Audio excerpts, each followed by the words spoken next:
Адам деген іздену керек, ойлану керек, жаңа белестерге бару керек.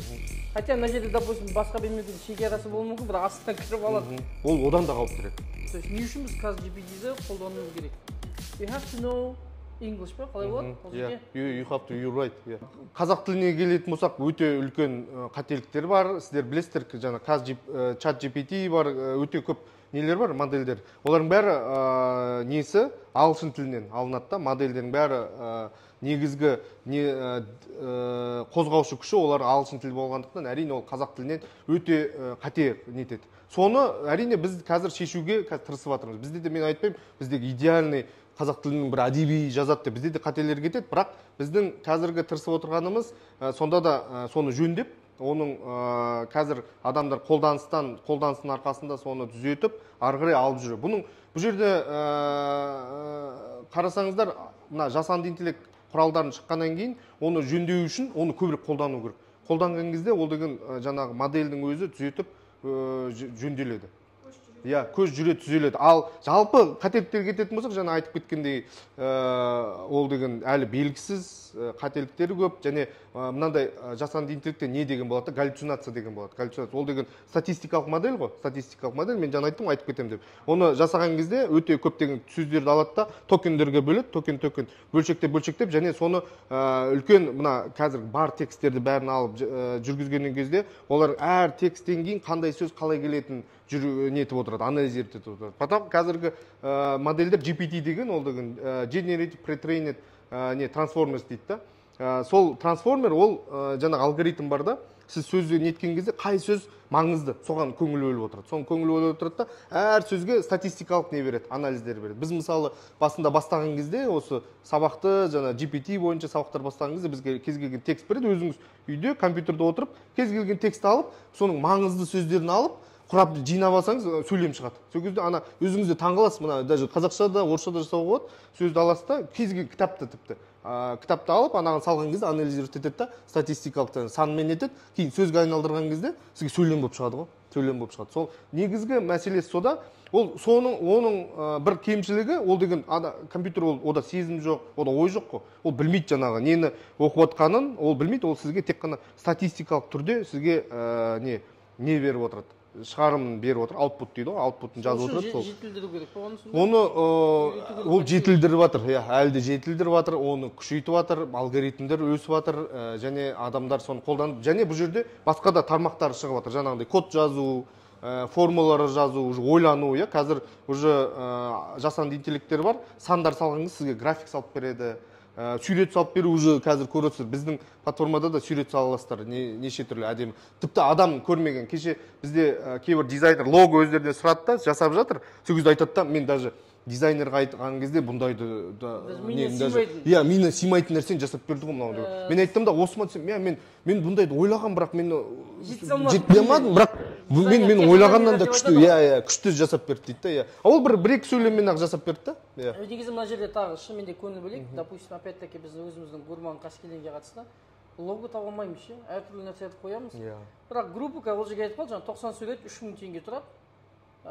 90 сурет 90 уникальный сурет. Ол уникальный саналмайды. Уникальный. Авторский право ешкім саналмайды ғой. Авторский право саналмайды, сіздер өздеріңіз қолданыңыз. Екі суретті алады да, ол синхрон жасап, новый бір туынды шығарады. И 3000 теңгеге, грубо говоря, 90 варианттың ішінен по-любому бір лого табасың. А бірақ лого жасататын болсаң, заказ кемде минимум 10 000 теңге бересің. И қанша уақытыңыз кетеді? Қанша уақытың кетеді? Енді ол минимум 10 000 теңге. А так в идеале $200-500 дейін кетеді логотип жасау. А мына жақта мен де қарадым, маған бірінші вариант қатты ұнамады. Гурман Қаскелеңде жазған. Бір андай бір сендердің что қыздарың да сен қазақша қылсыңдаршы. Бәрі қыздар андай қыздар екен да. Біз қазір қыздар көп мән беріп отқан жоқпыз да. Кейін болар. Логода именно сол шығып тұр да. Сосын бір тамақ шығып тұр. Ол кезде сөздерді қосу керек та. Демек сөздерді көбірек қосу керек. Детализировать ету керек. Сонда бір момент бар екен. И бұл шынымен айтайын, как жеке жарнама саласында жұмыс істеп жатқан адам ретінде бұл жасанды сананы біз қолдануымыз керек деп ойлаймын. Үйрену керек. Кім болса да бұған қатты көңіл бөлуіміз керек деп ойлаймын. даже мен ойлаймын, мысалы сайт жасайтындар, жаңалық жасалып жатқандар, мысалы оларға доступ беріп қою керек. Любой жаңалық қатысты, иә, мысалға, енді құдай өкінішке орай қатты кейбір тақырыптар болады, не қоямыз дейміз де, интернеттен көшіреміз. Хотя жазып жіберсеңіз, әдемі картинка, өтеңкәлі картинка шығады. Кеше футбол туралы көрдіңіз ғой, футбол туралы қойдық мысалы. Бірден Қазақстан құрамасын жақсы жасап кетті. Және бұл жерде тағы мен айтып кететін нәрсем, әлі де қазіргі енді ол жүрегілі түзеуі мүмкін, бірақ кеше бізде кейбір осындай кәсіпкерлер болды, лого жасады, бірақ текстпен жасаған ғой. Мысалы сіз қаскелең қуаныш деп жазасыз, сол кезде ол әріптерді, қазақша әріптерді дұрыс жазбайды да.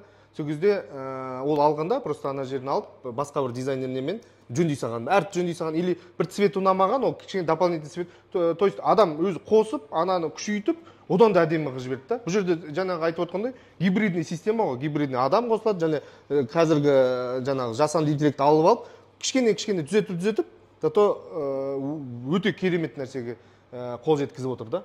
Көп рахмет. Олжас мырза, енді соңғы рет біздің оқырмандарға бір кішігірім лебізіңізді айтсаңыз, неге көңіл бөлу керек соны айтсаңыз, сонымен эфирімізді аяқтайық. Мен ойымша, как минимум маған жеке тұлға ретінде Олжас келді, түсіндірді. Алдында біз группада отырамыз ғой енді, общий КПТ-шниктен группасына жазады. Қойшы дейсің да, бірақ конкретно мен қолданушы, тұтынушы ретінде айтайын, бұл таптырмайтын бір құрал деп ойлаймын. Плюс бір подписчик сізге қазір мен сатып аламын. Өйткені бұл өте мен үшін конкретно қызық болып тұр. Рахмет. И мен ойымша бізде мына кәсіпкерлер клубы бар, оған да бір насихат жасаймыз. 3000 теңге 300 қанша еді? 300 сурет. Қарау керек. Иә. Жоқ, жаздық қой деймін, қарау керек. 300 кетті, хотя 90-дықты просто базовый тексеріп көрсін. Иә? Супер дүние деп ойлаймын. Любой инстаграм бар адамға бұл таптырмайтын бір дүние.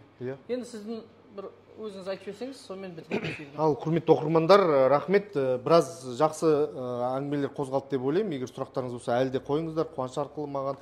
Ең басты мәселе айтарым бүкіл оқырмандарға, ізденушілерге, қызығушыларға жаңағы ағылшын тілі туралы айтып кеттік, және өз-өзін табу туралы айтып кеттік, сол мәселелерге көңіл бөліңіздер, және әрқашан ізденіңіздер да, және жарқын болашаққа үміт атыңыздар. Жақсы, біздің болашағымыз жақсы болады, және бәрі өздеріңіз қолдарыңызда ең маңызды. Ең маңыздысы бұл жерде егер даму жағына келетін болсақ, екі нәрсе ғой, фокус пен дисциплина. Фокус, дисциплина бірге алып жүрсеңіздер, сіздер керемет боласыздар. Және мен ойлаймын, егер осы қаскелең жасанды интеллект жағынан алға қарай асып кетсе, мүмкін бүкіл Қазақстанды ертең үйретіп, нетіп отырады. Үйретіп, соған қолдау көрсетіп, ары қарай дамытуына атсалысады деп ойлаймын. Рахмет. Может, супер специалисттер шығарады, осы жерде отырып, ол Атыраудағы делік, солтүстік шығыстағы, жан-жақтағы проекттерді алып, осы жерден сатып отырмын. Как минимум, егер ағылшынша білсеңіздер, сіздердің географияңыз тіпті кеңейіп кетеді. Қазір отырып, интернет қалай Қаскелеңде? Жоқ, интернеттің күші. Егер интернеттің күшті болса, сіздер жаңағы жасанды интеллектпен қолданып, ағылшын тілді бүкіл аудиторияларға. Және біздің тағы бір мәселе, біздегі неге? ChatGPT, егер ағылшынша бір нәрсені түсінбей отырсаңыз, сіздер жазсаңыздар, мынаны түсінбей отырмын, дейсіздер жаңағы ағылшынша жазып берсеңіз, сіздерге қазақша түсіндіріп береді соның бәрін. Соны сөйтіп те қолдансаңыздар болады. Сол сіздің географияңыз шексіз болады. Бүкіл ағылшын тілді неге аудиторияға, мүмкін орыс тілді аудиторияны кішкене нетіп қалатын шығарсыздар, бірақ ағылшын тілді аудиторияға біраз шаруа істеуге болады. Жаңағы қазір фриланс деген бар, компьютер IT жұмыстар бар. Және егер сіз маркетолог болып, дизайнер болатын болсаңыз, сізге неге Қазақстаннан ғана не алып, тапсырысты алып, кез келген шетелден ала беруіңізге болады. Оған мен бір шектеу көріп отырған жоқпын. Көп рахмет, Олжас. Тағы да кездесеміз. Егер қызық болатын болса, сұрақтарыңызды қойыңыздар, жазыңыздар. Болашақта қандай форматта тақырыптарда подкаст жасаған қалайтын болсаңыздар, міндетті түрде сұраңыздар. Сол саламатта болайық. Жақсы, рахмет.